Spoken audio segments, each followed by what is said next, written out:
beautiful big clam bake-off. And I was feeling, after eating so many of these clams, that my belly was starting to expand. I was really moaning about it to my mom when she casually mentioned that it might not stop expanding. That that fate had never dawned on me.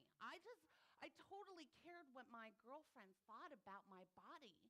What would they say when I went to school the next day and I had this huge clam gut, this ever expanding barnacle belly? Now, my family also laughed at that, and mom told me quickly the truth about food bloat. But it was one of those moments where I realized that I actually would have a way of overcoming this level of self-assuredness. So by the time that I am in 5th grade, I am falling head over heels in love with a boy.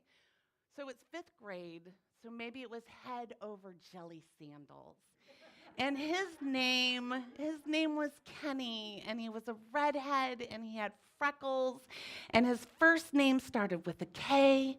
My first name just so happens to start with a K. So when they would line us up to go out to recess, first name first, I would stand there and just feel my little heart twittipated. But there was only one way to know if a boy that you liked really liked you back. And that's if he chased you on the playground, right? We had this experience. And nothing was stopping me from joining that romantic game of cat and mouse, except for the tragedy. So the month before, my sister and I had been gifted some hand-me-downs from our cousins. And this would have been lovely had it not been for the fact that my cousins were Catholic. And they had a huge family. There were 6 girls and 1 boy in that family.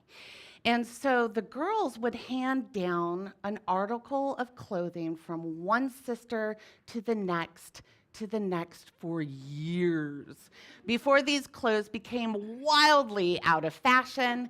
And then they would be so kind as to gift them to my sister and I. And that is how I came in possession of 1 pair of avocado green bell-bottom pants. Now, these avocado green bell-bottom pants, these slacks, they were the color of like a 1970s kitchen color of avocado. And worse, they were corduroy. So you have to remember, this is the era of Michael Jackson's Thriller, right?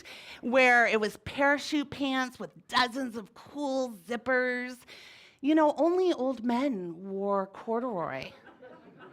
And now me. And to add farce to this fabric, they had printed on little schools onto the pants. And the schools were like House on the Prairie type schools with the 1 bell tower, right? So the pants are in the 1970s disco era, and the schools are 1870s. And defying all reason, they printed the schools facing the wearer. And so if you looked at me directly, it was almost as if they were upside down. So I'm wearing my pants, and I am mortified by this experience. I decide that I'm going to hide in the coat room before all my friends get out and are on the recess playground. And then I'm going to quietly sneak out. So if you've ever worn corduroy, it's like swish, swish, swish the whole way. But finally, I found some bushes, the avocado green, helping me to like camouflage in there when Kenny saw me. And he rushed over to me to say, "Tag, you're it," and maybe to profess his undying love for me. And then he got a good look at those pants. with the upended schools and a sea of avocado green. And he said, literally, he said, I can't. And he turned as fast as he could, and he ran absolutely in the opposite direction. I know.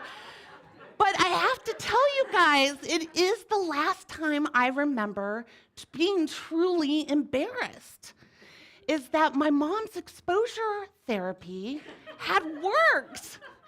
But not as she might have intended. Because by the time that I'm in mid-school, I'm finding all the nooks and crannies where I might feel foolish or I might feel self-conscious, and I am replacing it with an ever-growing boldness that can only make a Kaping family proud. Yes. By the time I'm in high school, I had really learned a valuable lesson from those tragic pants. And that was, don't wait for some boy to come after and chase you. If you are properly dressed, you have to go for what you want with extreme confidence. And by the time I'm in high school, my romantic motto at this point is, if you can't be with the one you love, honey, love the one you're with. So my freshman year, the only way that you can have two boyfriends at once is if they go to opposite schools. It also helps if their names sound very familiar to one another, like my boyfriend Jarrett with a T and Jared with a D. That way, if someone from the opposite school found out about the other one, they would just think that I had a pronunciation problem with my D's and T's. But it is hard to juggle multiple sweethearts. I'm going to tell you right now. And it is more difficult if you don't have a car. And so I only had a driver's permit at this point. So I decided that I am going to skip school and take the bus with my girlfriends all the way downtown to meet up with Jarrett with a T, who was at the downtown school. Now, I might have oversold the fact that I could, drive a stick shift, and I might have inferred that I had a driver's license instead of a ride-along with your parents' permit, because sweet, innocent Jarrett with a T lent me his car so I could go to lunch with my girlfriends. And his unwavering faith in me was starting to dim this really amazing self-image I was starting to try to build. And so I am in the car with my two girlfriends. One's in the passenger seat, one's in the back. And sweet Jarrett with a, that is right, is nowhere there. He's back at school because he's a good boy, not with his bad girlfriend on the lam under false pretenses. And so I'm driving with my girlfriends, and I'm doing pretty well not to grind the gears too much when we're cutting up to a steep hill, and boom, you know what happened. The light turned red. And I think a lot of people in this audience know what it's like to drive a stick shift.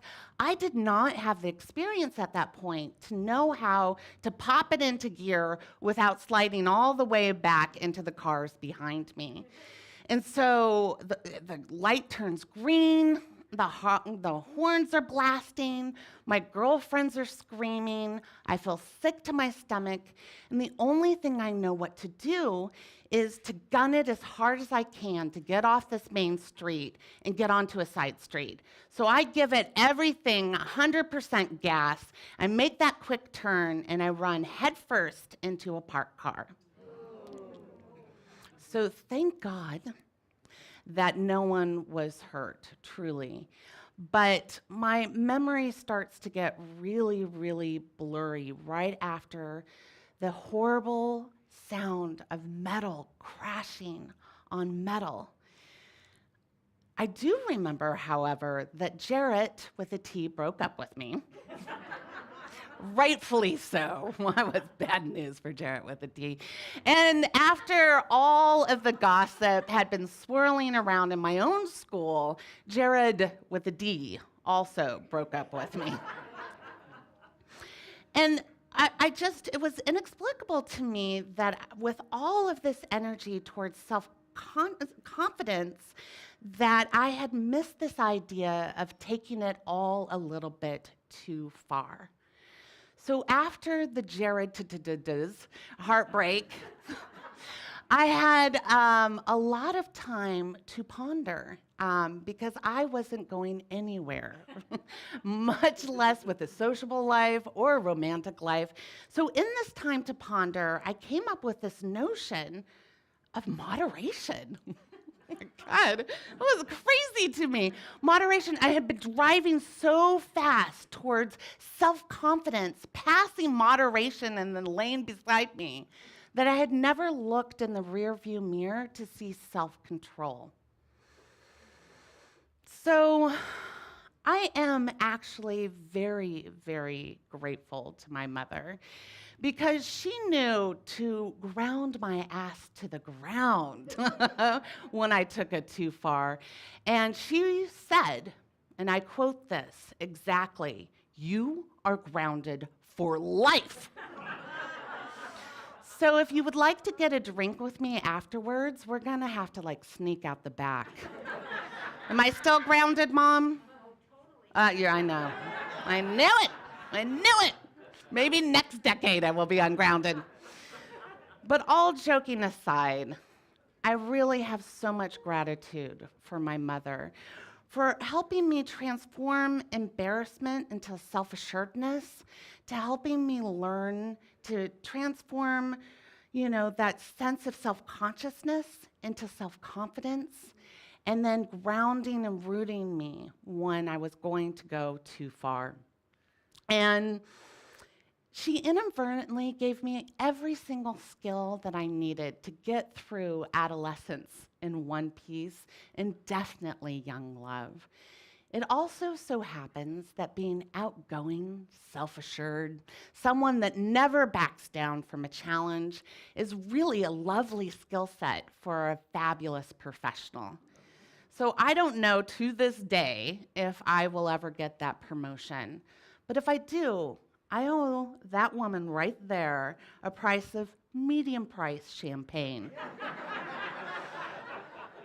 Because it makes for a great story, Mom.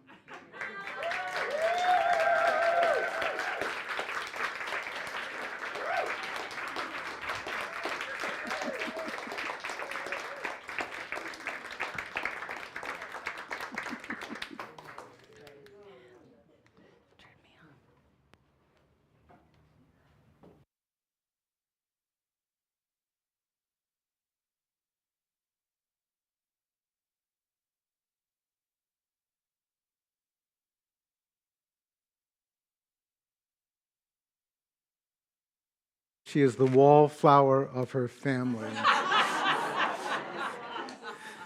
I don't want to see what the other plants in the family look like. I'm Eric Foxman, and I would like to invite you to go on a little journey with me. I'd like to ask you to come back in time to the year 1869, just 4 years after the end of the Civil War. And we're going to go overland. You can choose any way you want to go. Most people end up going by foot. We're going to end up on the high eastern slope of the Continental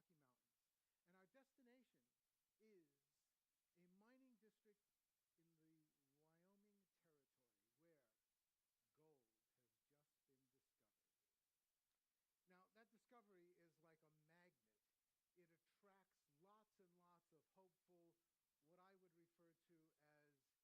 lots and lots of hopeful, what I would refer to as get-rich-quickly-ers. So many get-rich-quickly-ers, in fact, that this particular area is home to over 4,000 people, the second most populated area in the Wyoming Territory. And it's a rough and tumble crowd with miners and prospectors and gamblers, speculators, prostitutes and drunkards.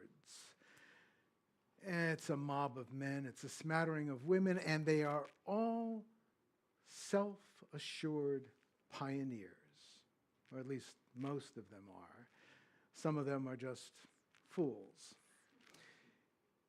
This particular settlement has a few dozen wooden buildings. Half of them are saloons and bordellos. The other half are very, very rough log cabins with crude sod roofs. And the rest of that mountain-sloped edge is crammed with thousands of canvas tents. At all hours, miners come and go, leading oftentimes noisy burros and braying donkeys as they thread their way through the narrow spaces that separate the tents. And between the sweat of labor, the lack of washing facilities, and the, shall we call them, the metabolic byproducts of man and beast, this particular settlement has a fairly pungent atmosphere to it. Up on the hill, just above the settlement, there is a huge ore crusher which runs nonstop day and night, making a thunderous, cacophonous sound and shaking the ground like a never-ending tremor.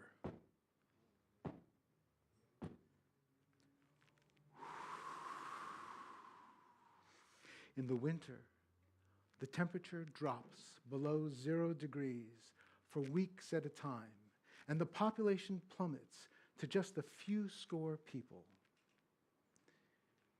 One of those people is Mrs. Morris, who at the age of 55 has followed her get-rich-quicklier husband and son to this particular mining district. She has come from the fertile green eastern states where she ran a millinery business.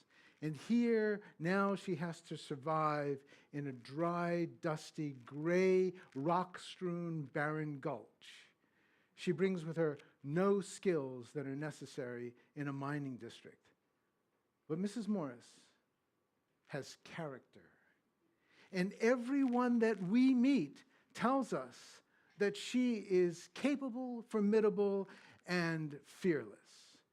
She, they tell us, never backs down from a confrontation or a challenge. And although she has no medical training whatsoever, she becomes the de facto nurse of this entire district whenever there's an accident or other such similar need.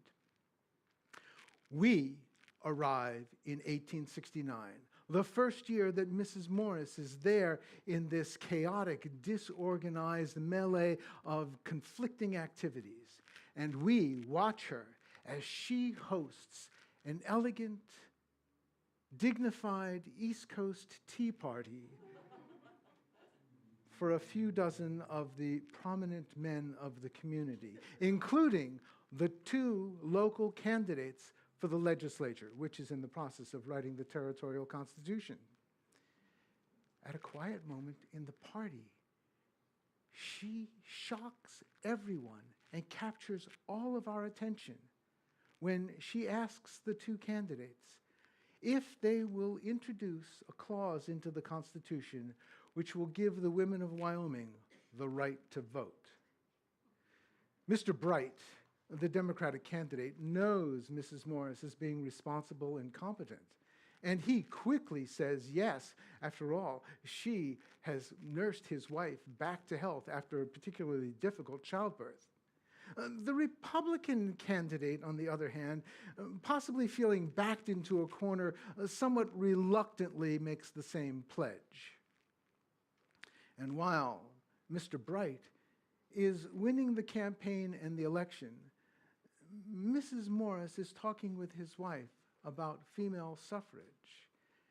And Mrs. Bright, an intelligent woman, notwithstanding her married name, she ends up talking with her husband and reminding him of the vow that he made to Mrs. Morris, and continues on saying, now, my dear, don't forget that the first 3 words of the United States Constitution are "we the people." It's not "we the men."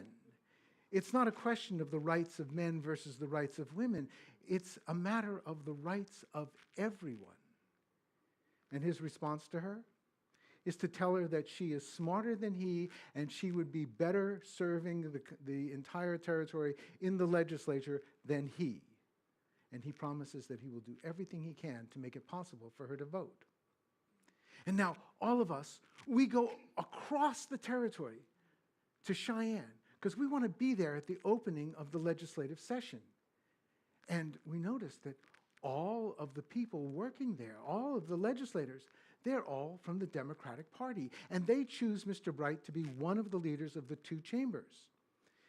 In that capacity, he introduces a proposal to give women all the rights of voters, including the right to hold office. And much to almost everyone's surprise, it passes the chamber with a vote that's a margin of 3-1 in favor. Some of the Democrats have voted in favor of it because they figure that the Republican territorial governor will simply veto it. But they don't really care about that because it gives them an opportunity to show that their party is the progressive one and it's working on behalf of all within the territory. We and the proposal now go to the other chamber, and their amendments are brought in that are intended to restrict and hamper and in some cases even kill the proposal. One of the particular amendments would restrict the right of women to vote only to those who are over the age of 30. And the sponsor of this says quite clearly, no woman will ever admit to being over 29, so we'll never have to worry about it. And another amendment would fix the date for the final vote on this proposal for the 4th of July in the following year. The 4th of July is a holiday. And not only that, but the biennial legislature meets every other year, and they won't even be in session in that year. But all of these obstructing amendments are defeated because most of the legislators are cleanly aware that while they're in Cheyenne, it's their wives and daughters and sisters and mothers and aunts back home who are sharing the burden with sons and brothers and fathers and uncles to keep the homestead safe and prospering. And that awareness is fortified and strengthened when the legislators receive hundreds and hundreds of letters from women all over the territory writing in favor of this particular proposal. And we are privy to the writing of one of the letters to one of the legislators.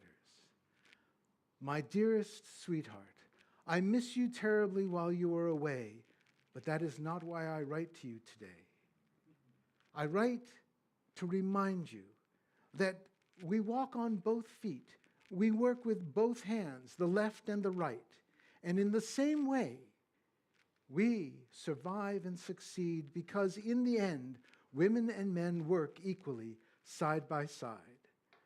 Godspeed in all your deliberations, your loving wife. We hurry back to the legislature, and we are there in time to hear the final vote in the second chamber, which also passes by a large majority. And now the bill goes to Governor Campbell with every expectation that the Republican is simply going to veto it. But the Democrats do not know that Governor Campbell, when he was young and living back east, he attended a speech by Susan B. Anthony at a suffrage convention. It was her oratorical style that he had gone in order to study. But he came out with new convictions founded upon her persuasive arguments in favor of women's suffrage. And now, years later, he has on his desk a bill to make those convictions a reality. And we get to watch while, with a stroke of his pen, Wyoming becomes the first place in the world where women's right to vote in governmental elections is enshrined in the law. It'll be a half a century before that law is copied throughout the entire country.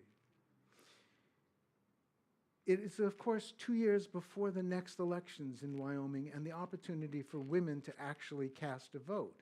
But in the interim, the second part of the clause comes to the fore, the right to hold office. And back in that mining district that we visited together, Mrs. Morris is appointed the Justice of the Peace, the first woman anywhere to hold a judicial position. And she holds court in her log cabin home, and she puts up with no guff. She isn't afraid on more than one occasion to have her own husband forcibly removed from the court and their home when he's obstructing a case. And when any lawyer tries to put the little woman in her place, she quickly lets him know, I may not have a legal training, but this is my court and I am in charge, not you. Mrs. Morris delivers over 70 judicial opinions during the course of her tenure, and not a single one of them is ever appealed. I ask you now to move forward in time just a couple of years to 1871, and we're going to go to Laramie, and there we will watch Mrs. Swain, at the age of 70, be the first of many women to vote in a Wyoming election. And in that election, the Democrats lose some of the seats in the legislature, which they blame on those ungrateful women who, more often than the Democrats would have liked, might have voted for Republican candidates. And some of them actually did. In fact, we witness one woman's neighbor come and ask her to go and vote for him. He's a helpful neighbor. He's a good friend of her husband, and she agrees to do so. She even accepts a buggy ride from him down to the poll. And when she's done, the two of them come out and they meet her husband. She proudly announces she has just voted for their neighbor, and her husband has a fit. He's a local leader of the Democratic Party, and the neighbor he's a Republican. I mean, how could she possibly do that? To which she responds, if this is so important that you feel it necessary to have such a scene out here in the public, then maybe next time you'll treat me as an equal, and we'll talk about the issues and the candidates. Don't be like other men who simply assume that their wives will vote the way their husbands do. We now go back to Cheyenne, and there we watch the opening of the next session of the legislature.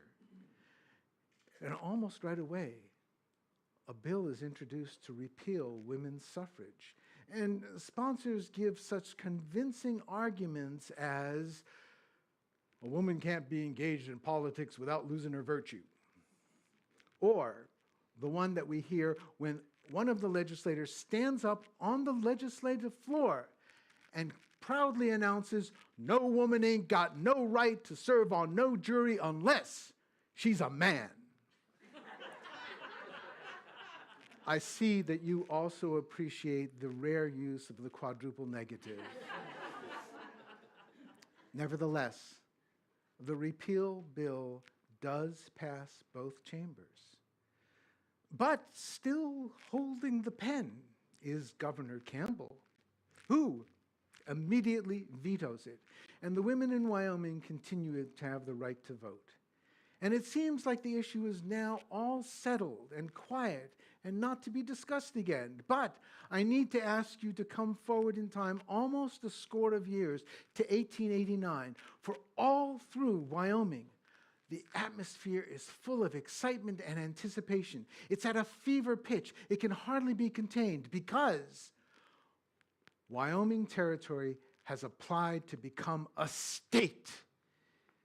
And the suffrage clause of their Constitution becomes a target of attack by members of the United States Congress. The Wyoming delegate in Washington telegraphs back to Cheyenne to ask for instructions on what to do. And when this state of affairs is published in all of Wyoming's newspapers, women gather all across the territory to discuss the situation. And in Cheyenne, a large group come together to debate what the different options are. And in the end, they send a telegram to the delegate, a simple 2-sentence telegram that says, "Drop us if you must, stop. But we will trust the men of Wyoming to enfranchise us after our territory becomes a state. Stop." However, the all-male legislature sends a very, very different message. Their telegram reads, "We will stay out of the Union 100 years, stop, but we will come in with our women. Stop."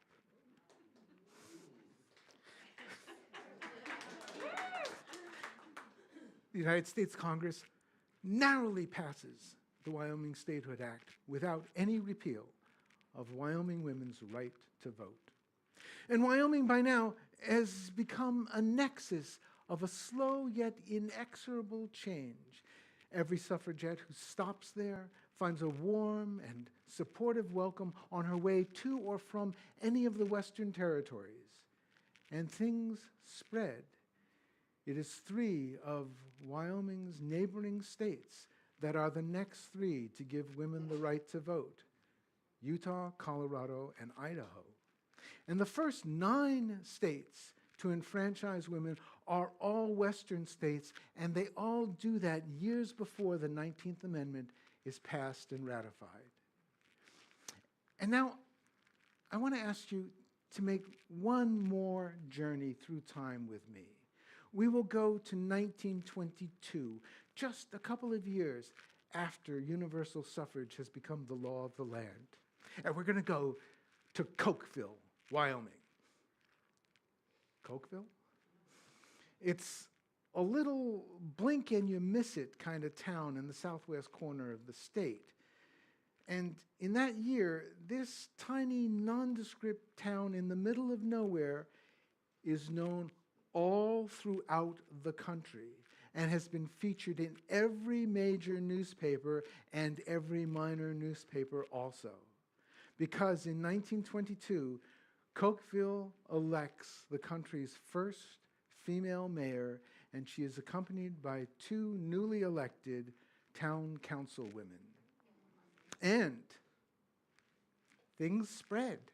The next year, Jackson, Wyoming makes history by electing the first all-female city council. And 2 years after that, the United States has its first woman governor, Nellie Ross of Wyoming.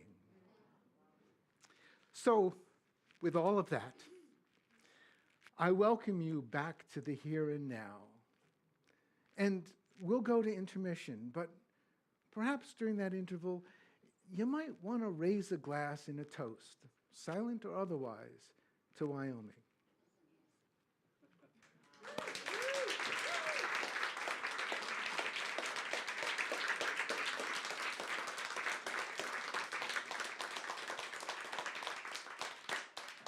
We'll take a 15-minute intermission, and then we will have an incredible story from long ago that is of today's time.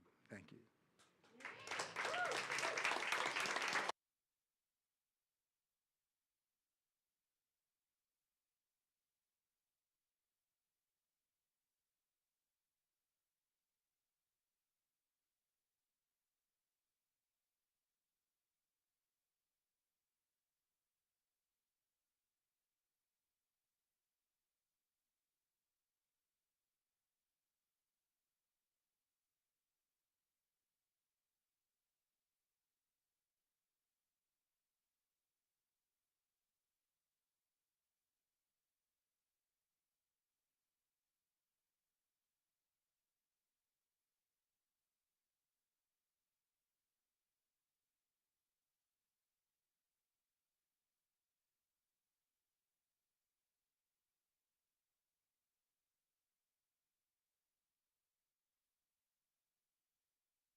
tip that there's more that's going to happen.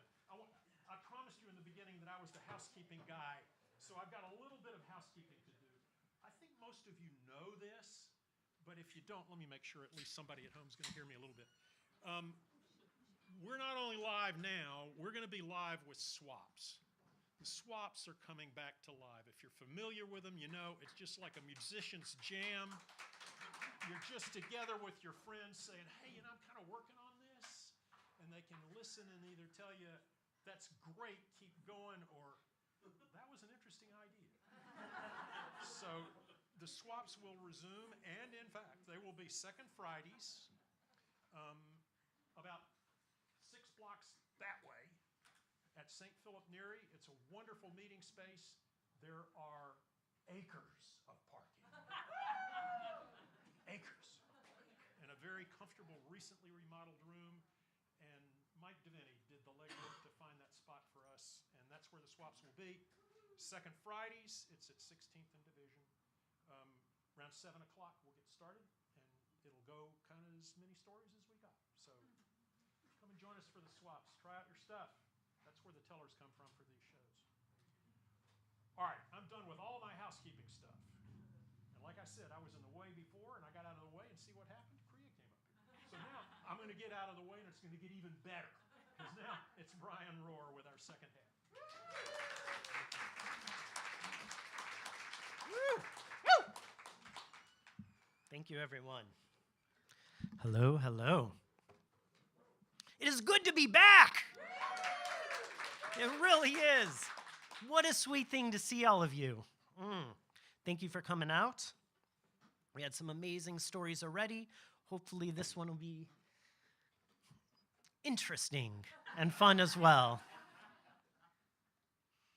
So let me ask you, do you want to hear a story? Ooh, that was good. But I think you can do better. I really do. Let's see if you could convince the storyteller that you really want a story. So let me ask you, are you ready for a story? Woo!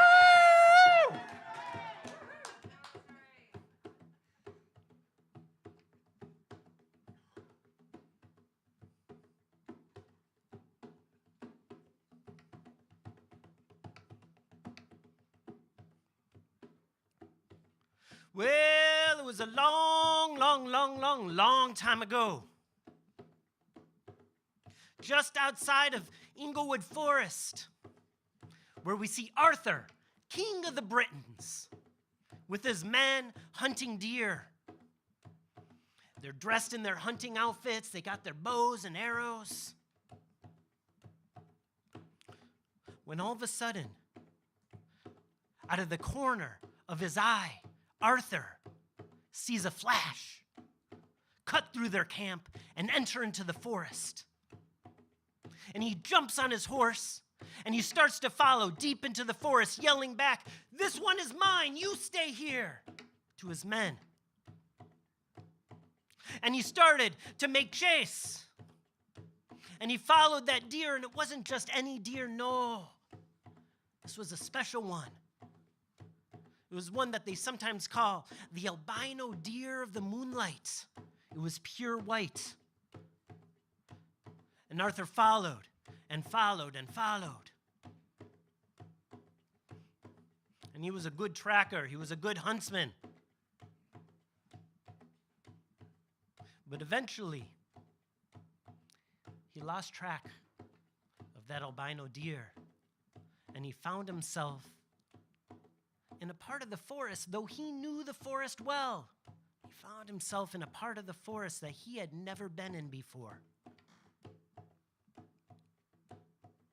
And he noticed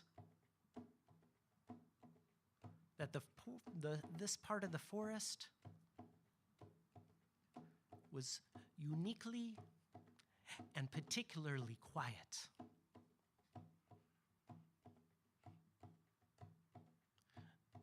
The birds weren't singing. The chipmunks weren't chuck-chucking. The squirrels weren't chirping. Everything was still. Everything was quiet. And this concerned Arthur. And he got off his horse. And he looked around.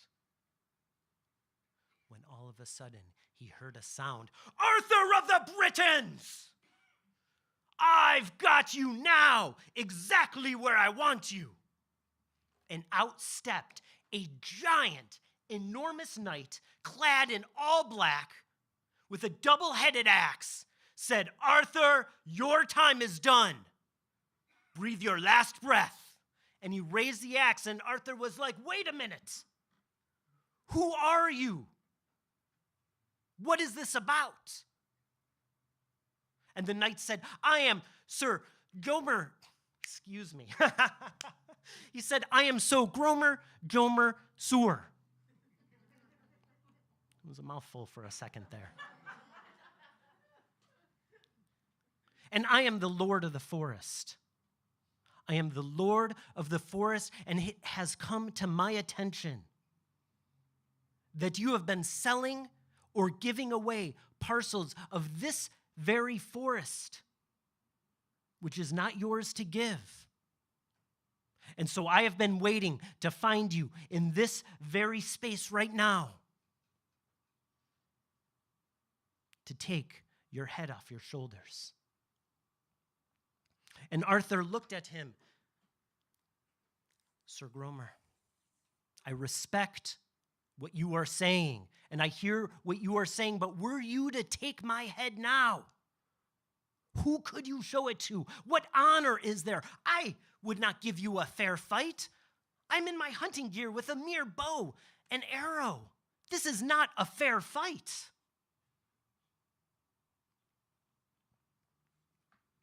And Sir Gromer did understand the ancient code. He understood that what Arthur said was true. You've got a point, Arthur. You've got a point. Here's what we're going to do. I am going to send you on a quest. You have a year and a day to answer a question that I give you. A year and a day. You come back here in this exact same spot, alone, without your armor. And if you answer the question correctly, you leave with your life. But if you answer incorrectly, then that'll be the end of King Arthur. Do we have a bargain? And Arthur said, by my word as a king, we have a bargain. What is the question that you need me to find an answer for? And Sir Gromer said, the question is, what do women want most? That's it. That's the question. And he drifted back into the woods. And Arthur's face fell. He was hoping, you have to understand, Arthur was hoping for like some deep esoteric question, to understand the secrets of the Sufis. What do women want most? He was not the most romantic of guys, at this time of his life. Oh, his face sank. And he hopped on his horse and he went back to camp. And all his men saw him and knew something had happened in the forest. But none were going to ask him, for he didn't reveal what it was, except for Sir Gawain, his nephew, came up to him and said, my king, my lord, my uncle, what is it that you saw in the forest? Something has disturbed you. And King Arthur shared everything with Gawain. And Gawain listened. And when Arthur was done, he said, Arthur, King Arthur, this is not a problem. This is nothing to be concerned about. This is an opportunity. This is an adventure. This is a quest. Here is what I propose we do. I will take a blank book, and you will take a blank book. And we will travel in opposite directions in the kingdom. And everywhere we go, we will ask the women we come across this question. What do they want most? And we'll write down the answers. We're bound to get the right answer. This excited Arthur. He was like, this is a brilliant idea. I like it. Pack your things. We ride at dawn. And in the morning, Sir Gawain and King Arthur went in opposite directions. And they did go throughout the land asking this very question. And most of the time, the first response they got was, I never thought anyone would ask us that. Imagine that. Thank you. And as you can imagine, they got all kinds of different answers. Women are not monoliths, you know. Everyone has different needs. And they got so many different answers. Some were very material, you know, they wanted gold, they wanted dresses, they wanted a nice home. Others, you know, were like, they wanted, you know, a good lover. They wanted someone who would listen to them. They wanted a good family. They wanted a provider, all kinds of things, all kinds of things, all kinds of things. And they wrote down each and every answer. And they were gone for many months and got many answers. And eventually, the two of them came back to Camelot to share what they had learned. They learned quite a bit. Men in the audience, this might be a good thing to do sometime, you know? Go out, start asking this question. You might learn something. But deep in his heart, Arthur knew that though there were some quality answers, none of them were the answer, the right one. And he said to his nephew, I need to take time. I have only a short amount of time left before going back. And I need to meditate some and be on my own. I'm going back to Inglewood Forest that I know so well. And so he left, and he went to the forest, and he entered and allowed the trees and the birds to whisper secrets to him. When up ahead, he noticed a being of some kind. Was it an animal? Was it a person? As he got a little closer, he saw that it was a person riding a wild boar. It was a woman. He guessed was the most hideous woman he had ever seen. For she herself had a snout of a boar and tusks growing out of her mouth. She had worms coming out of her ears and crawling into her nose. She had a stench, just a hideous stench that was coming off of her. And she was singing a song. I am foul, but I am happy. I am foul, but I am happy. I am foul, but I am happy. And she turned and looked at Arthur and said, Arthur of the Britons! And he said, not again. Arthur of the Britons, I know who you are. I know what you seek, and I know the answer. And Arthur was like, who are you? And she said, who am I? I am Lady Ragno, the hag of the forest, and I know the answer. And Arthur said, what is the answer? And she said, tut, tut, tut, Arthur. I'm not going to give you the answer without something in return. Without something in return. Arthur said, name it. I've got gold. I've got land. What is it that you want? And she said, gold, land. I have no use for those things. I'm a woman. I'm a woman with needs, Arthur. This is what I want. I want to marry Sir Gawain. Now, let me pause here just for a second, because we met Sir Gawain earlier, but those of you who don't know who Sir Gawain is from other Arthurian stories, he is considered the flower of the court. He is the most beautiful, the most charming, the bravest, the strongest. They say he has a courtesy of an old man, but the face of a young man. You will get the idea. All the women loved him. All the women of the court swooned over him, and he loved many of them, if you get my drift. And Arthur is like, you want to marry Sir Gawain, the old hag of the forest? With Sir Gawain, he said, I can't promise him to you. That is his choice. And she said, well, you better get going. You better ask him. Otherwise, you won't be alive for much longer. And so Arthur went off. And he went to his nephew. And nephew could see something was wrong. What is it, Arthur? What is it, my king? I don't even think I should tell you. You can tell me anything. What did you see in the forest? Was it Sir Gromer? Did you see him again? No. How do I say this? And he explained everything about Lady Ragnell, for that was her name, Lady Ragnell. And he explained everything. And Gawain said, my king, I would travel to the gates of hell for you.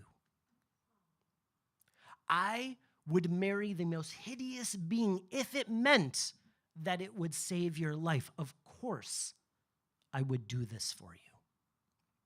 Of course, I would do this for you. And so Arthur went back to the forest, found Lady Ragnell again, and she said, well, what did he say? He said, yes, but only on the condition that it is your answer that is the correct one. If it is a different answer, no wedding. And she said, you've got yourself a deal. The answer of what women want most is,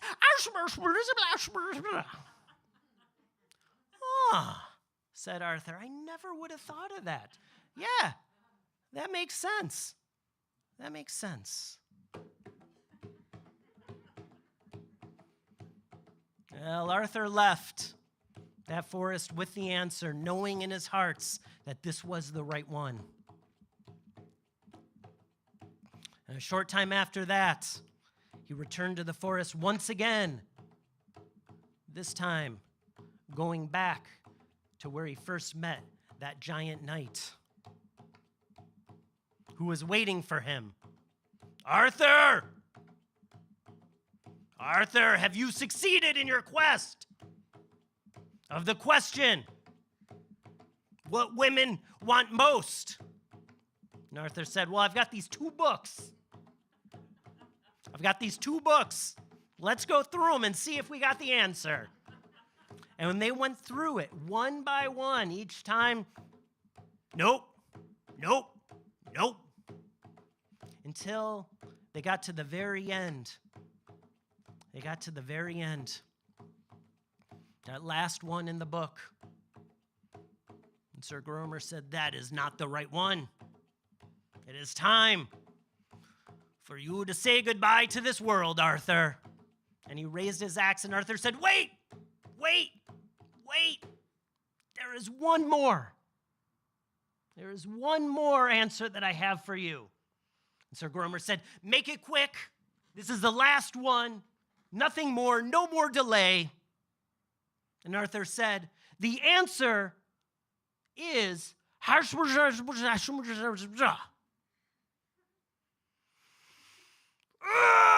you spoke with my sister, Lady Ragnell, didn't you? Well, you got your life this time, Arthur. You got your life, but I bet you had to pay a pretty penny for that answer. And Sir Gromer drifted back into the forest. And Arthur, with his life, left the forest where right at the edge was none other than Lady Ragnell. There's gonna be a wedding!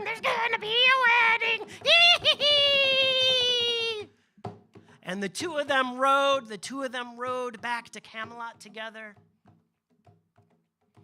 Her the whole time talking about how she did not want a small wedding. She wanted a full court royal wedding. One appropriate for the hag of the forest and a knight such as Sir Gawain. And that's what there was. But when they arrived in Camelot at first, everyone looked and stared. And when it was understood that Sir Gawain was going to marry Lady Ragnell, the women of the court wept and wept. Not our Gawain! No, not our Gawain! Anyone but him! And the men of the court, they were concerned. Let's just say this. They were very concerned. It was their friend. But it's hard to shine when someone like Gawain is around, And if him out of the picture, well, you get the idea. And so a wedding was had, a very subdued, very quiet wedding. And at the reception afterwards, I don't know why, but people just didn't seem to have much of an appetite.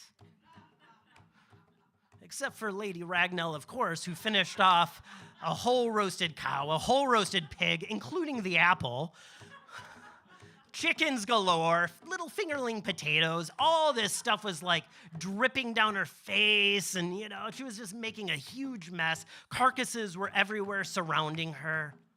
That stench followed her wherever she went.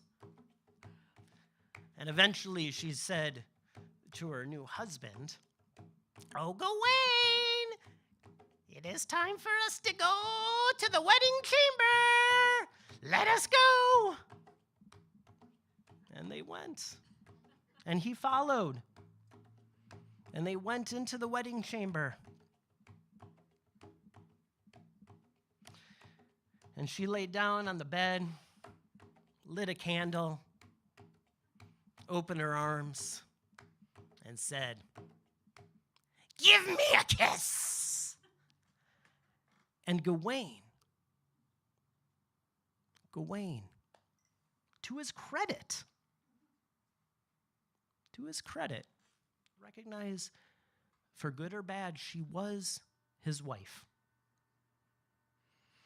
And so he slowly walked across the room.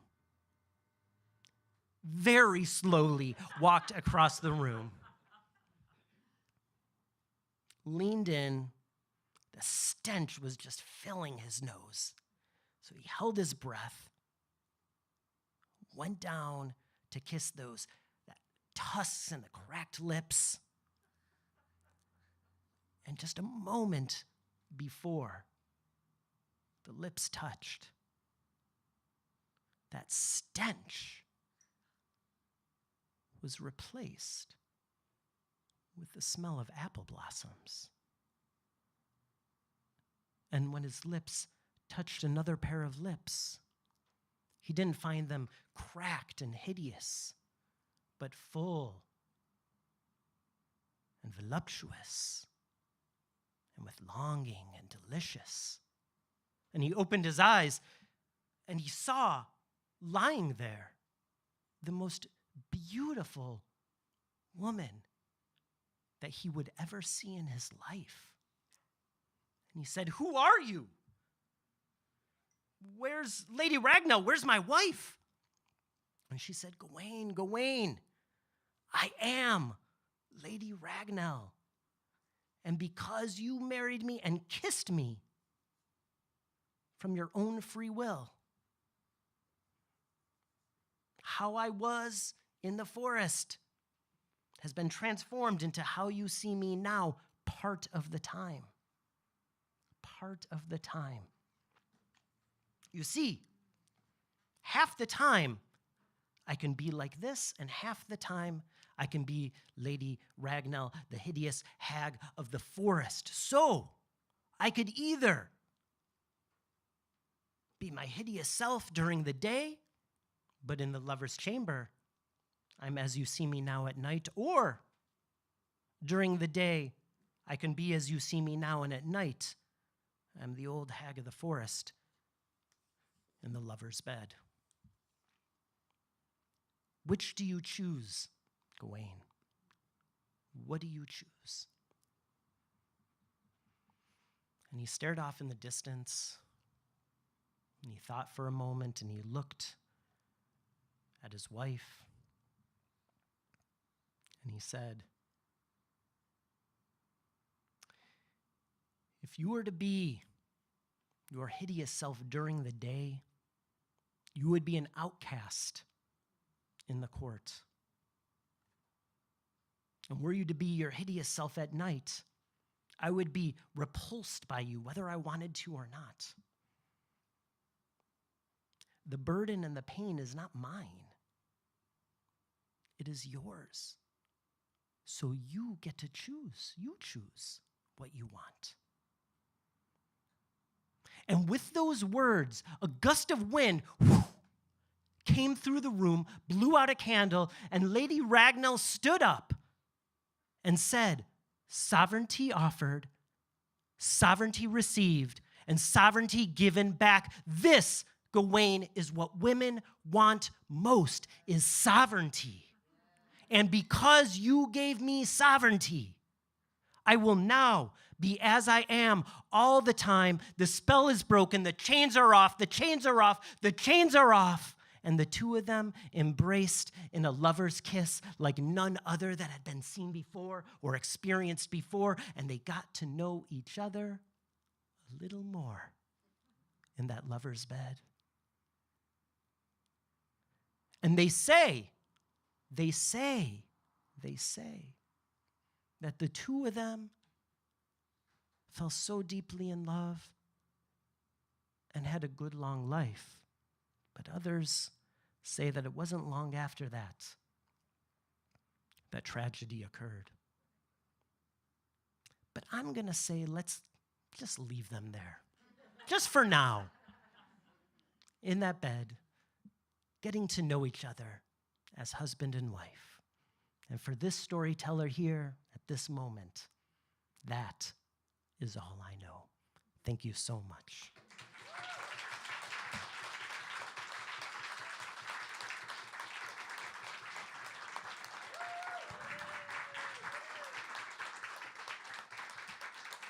The wedding of Sir Gawain and Lady Ragnell. Thank you, thank you, thank you. I would love to call up right now the other storytellers.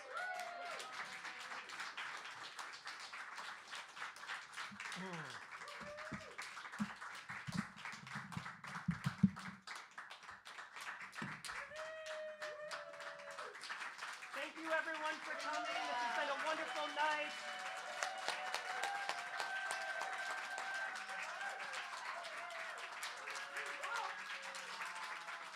We're back in person. There's many more